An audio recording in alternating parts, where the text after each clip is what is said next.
Welcome to the Living Superhuman Fitness Podcast, where we take you inside our gym, CrossFit Palm Beach, each week. It's here that we are creating new superhumans every day, transforming people's lives, helping them reach a level of health they never knew possible. We strive to answer your most burning questions on fitness, health, nutrition, training, motivation, mindset, lifestyle, and more. If you have a question, please email us at info@crossfitpalmbeach.com. You can also learn more on our blog, livingsuperhuman.com. And if you have a moment, we'd love a review from you on iTunes. All right, it's time. Let's stop being average and start living superhuman.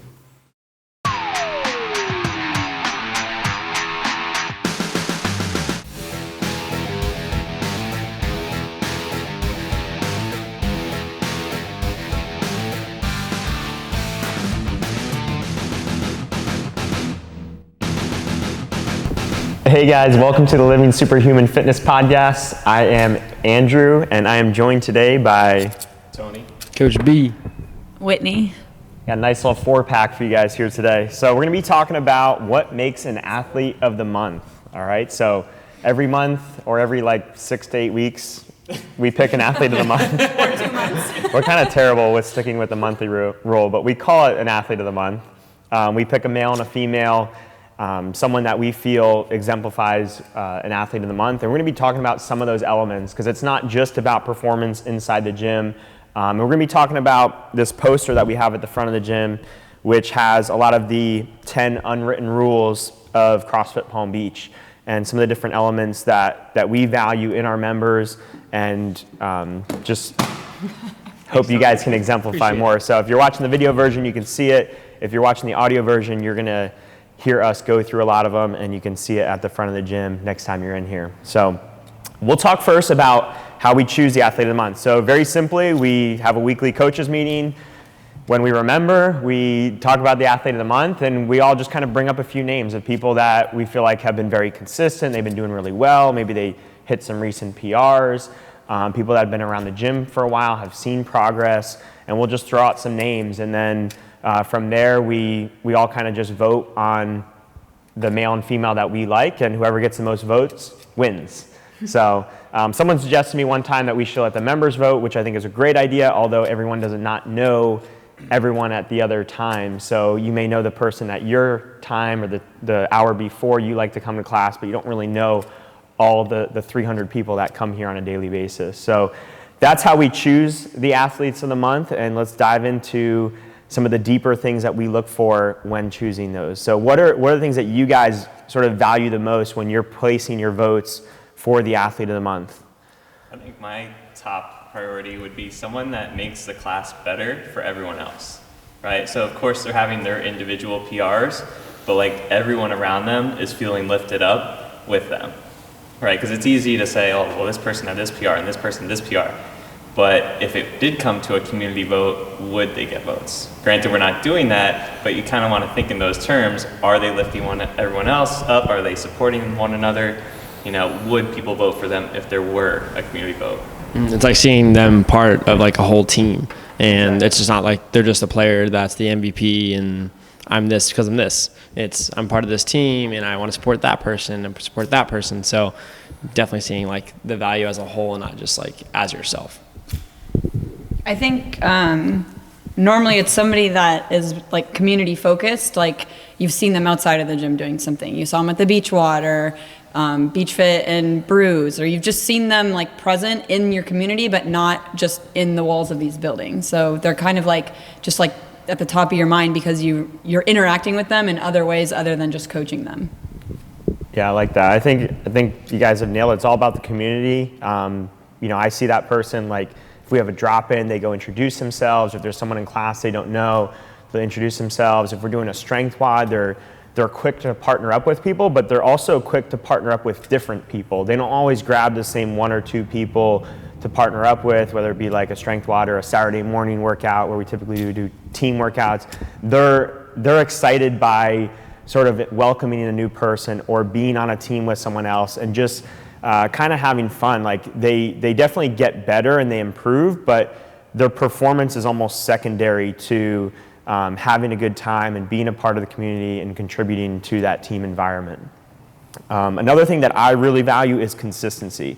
So even though this is called an Athlete of the Month, I really see it as a minimum 6-month award, maybe even a year plus award. Like I think probably the newest person that's ever got it, maybe like 8 months into the gym. And there's a lot of people that we've said, hey, this person's really deserving. And then we look and we go, but they've only been here for 3 or 4 months. Let's make them earn it a little bit more. And we'll do that, even though that person has been killing it lately. We'll make sure that they kind of earn it over a really long track record. So what tends to happen is a person's name has to come up in the voting process like 3 or 4 times before they're actually selected for the Athlete of the Month. And almost always when I'm like reaching out to people to congratulate them, I'll tell them like, your name is keep coming up and we finally chose you, because I want them to realize how much they've earned it over the course of several months and not just they had one good month in there. All right, so what else? What else do you guys kind of value? What else do you guys see as that Athlete of the Month who exemplifies that? I think the complaining and like suffering in silence is a big one. Like what we just talked about as far as like building the community, like the complaining will take away from that easily. So like kind of not saying, wow, this is really hard today, or like this is dumb, this is a dumb workout. Like it's not. Like just keep an open mindset, listen to your coaches, like we're here to help you, and there's no reason to complain. Just like keep that in the back of your head and then try to think like some positive thoughts or whatever. But I mean, complaining is a big one for me. Yeah, even something as nonchalant as like, man, that sucked, or that was hard, that it just adds those little negative comments here that just slowly takes everything down. And we all do it. I mean, we've all said that from time to time. But just those little things is, again, suffer in silence. And whenever that negative thought enters, that's something you can keep to yourself and open your mouth when something, positive kind of arises. But the negative stuff, it definitely people can feed on it, and it can kind of bring everyone down. Yeah, we want someone that's like setting an example for others. If we're gonna like put them on the pedestal of winning this award, getting this award, like we want to say, hey, be like them. So it does take like that consistency. And when you say, hey, we waited 8 months to give them this award, it's not really because they had to earn it over 8 months. It's because we had to know they had the right approach to CrossFit.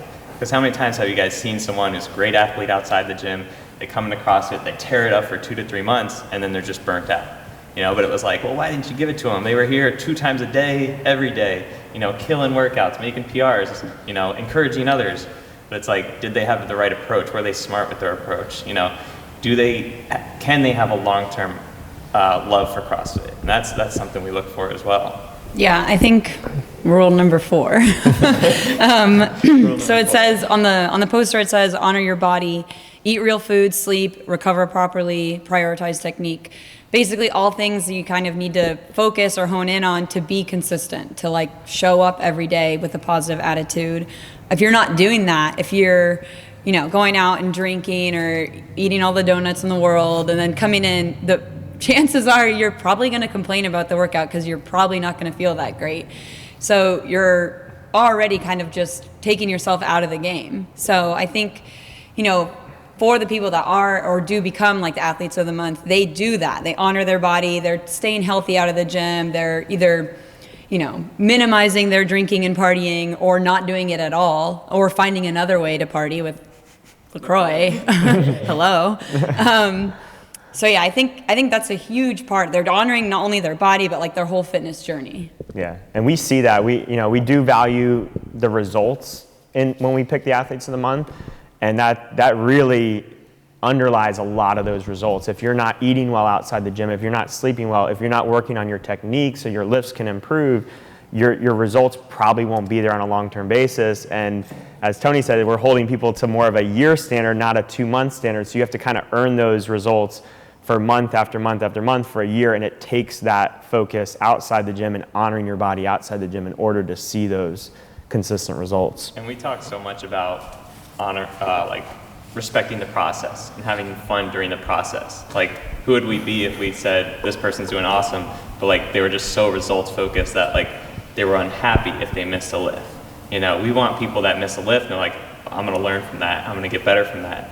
They enjoy the process rather than being too results focused. Yeah, so another one I like is showing up early to class. Showing up early to class. This is One, a great way to be a part of the community. It's hard to be there for just an hour and really help contribute to the community and the family atmosphere that we have at the gym. That 10 minutes before, that 10 minutes after really contributes to that experience.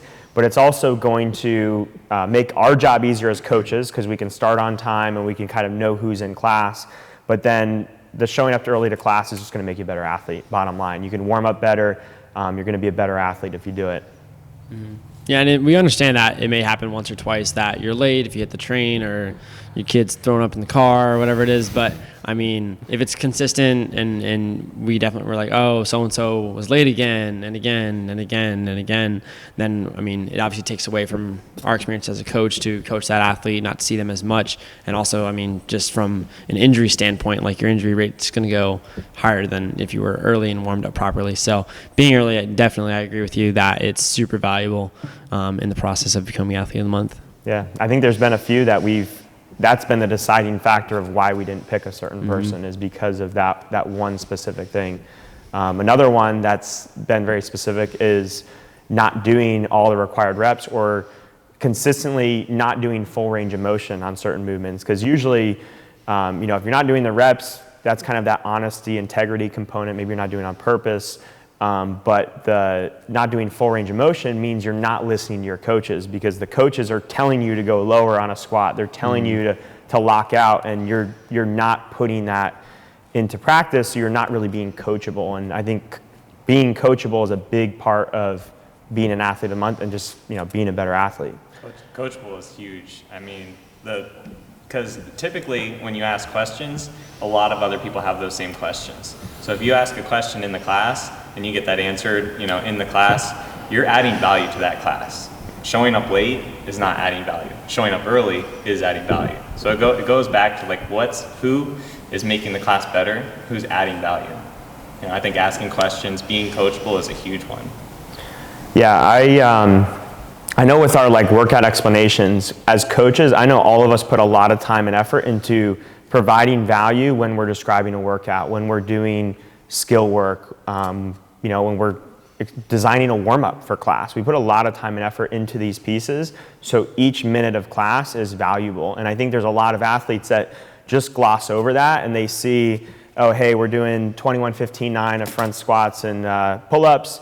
I know what the workout is. I know what coach is going to say. I'm going to kind of tune him out to a degree. And there's always something in there that you can learn from. I know there is because as much as I feel I already know, I'm still learning every time I watch Brendan teach a class. I'm still learning every time I watch Whitney teach a class or Tony teach a class. So if I'm able to learn as someone who's been around this for 6 years, I know that the athlete who's been here for a year or two can definitely learn something. So if you're not listening with the intent of picking something new up every single day, you are missing out. There's a lot of knowledge being dropped that just is being glossed over.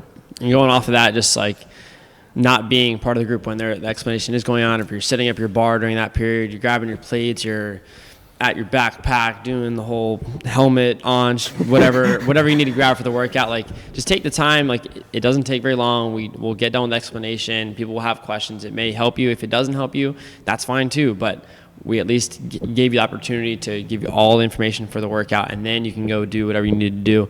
But just grabbing your bar and your plates and setting up is very disrespectful to the class, especially for the people that want to learn. So, and that's definitely not a thing that a Athlete of the Month would be doing. Rule number 3. So my favorite one, I think I see this on the board physically more than any other rule. It's rule number 3 is leave your ego at the door, be humble and scale when appropriate. I think that for any Athlete of the Month that I've been a part of, being able to select, number 1, they don't have an ego, or maybe they do, but it's very small and it's definitely not present at the gym. And number 2, because they don't have an ego, they are very vulnerable. So they're asking questions, they're learning, they're coachable, they're sharing stuff with me. Maybe something's going on, outside of the gym that's affecting them in the gym, and they're sharing that with me now because they don't have an ego and they want to be a better person, or they want to get better at CrossFit or whatever it is. And they're getting advice from me that can they can apply that to that now. And they only get there by not having that ego and by being vulnerable and open with me and kind of like sharing that. So it is just as important with the whiteboard, but it also goes further than that in your in becoming a better athlete or becoming a better person here at CrossFit Palm Beach. Yeah, I think a lot of people see the ego thing like, well, that's me, not me. I don't have one. Yes, you do. Like, check. Well, maybe you do. For saying that, but it's really a hunger to learn, right? I mean, that's really what we're looking for. Is like, yes or no, you can have an ego, but if you have a hunger to learn and accept criticism, then that's all we're asking for. Like, willingly accept the criticism or positive criticism that we're giving you, constructive criticism, and then try to get better, because we take a lot of pride in trying to make sure everyone leaves that class better than they came in. Yeah, communication's key. I like how Winnie talked about that, is being able to keep things open, communicate with your coaches, because we want to help. We know that at times our job is just to be a psychiatrist and listen and just help you have a fun workout, not necessarily to crush it. But if we don't hear these things, then it's hard for us to do that job for you. And to make you better as a person as a whole. So the communication's key, and I think that leads into a topic that I like, which is gossip. And I think this is a big one. We've talked about it in our coaches meetings several times. We try to get our coaches to do as little gossip as possible. For us, gossip isn't necessarily actively going out of your way to spread negative stuff about someone. A lot of times it's done unintentionally. It's done not meant to harm someone, but it's done to just kind of vent and to just say things that are on your mind, and it may relate negatively to some other person. So I think if you're talking to other people about someone that's not there and it's not 100% positive, then that would kind of fall under the category of gossip. And it could be simple stuff like, a person's funny face they make when they're working out or things like that. But little things like that definitely kind of wear down trust within a community. And I've seen it in a lot of gyms where once they get about 150 members, gossip just kind of tears that gym apart, and a lot of cliques form. And we've worked really hard to not let that happen here. We're definitely not perfect in that area, but that's something that we focus on and we try to have the members focus on as well. I thought you weren't going to bring up my funny face. How'd you know? I was talking behind your back. At least you did it in front of me. Of course, that's only gossip allowed. So I got to give a shout out to my 7 p.m. crew. We've picked some athletes of the month out of that 7 p.m. crew, but they are the best at this, which is helping to clean up after class. They clean up after themselves. They clean up after the entire day of classes. They help set up for the next day. They are awesome. So I know like Patrick Collins was someone that was a big reason we chose him, besides the fact that he's super consistent and he had a lot of recent PRs when we picked him. He is so helpful in class. Like every day he's offering to help. He helped us tape the floors before the open workouts. I mean, he's been awesome with that. So that goes a long way as a coach. We all have closed the gym at times, and that can save us an hour worth of time as someone helping us set up at the end of the day. So 7 p.m. class, you guys are the best. What else? What other things have you guys kind of weighed in on in your... Kind of like off of that, like after your workout, not just like checking out. I think a lot of people will just kind of check out, do their own thing, maybe just grab a Fit Aid and be off to themselves. But it's those people that'll like stand by another athlete and just like cheer them on. And then when they're done, give them 5 and help them with their weights. Mm-hmm. It's the people that really stick around after the workout and stay into it, just like it's like a team sport.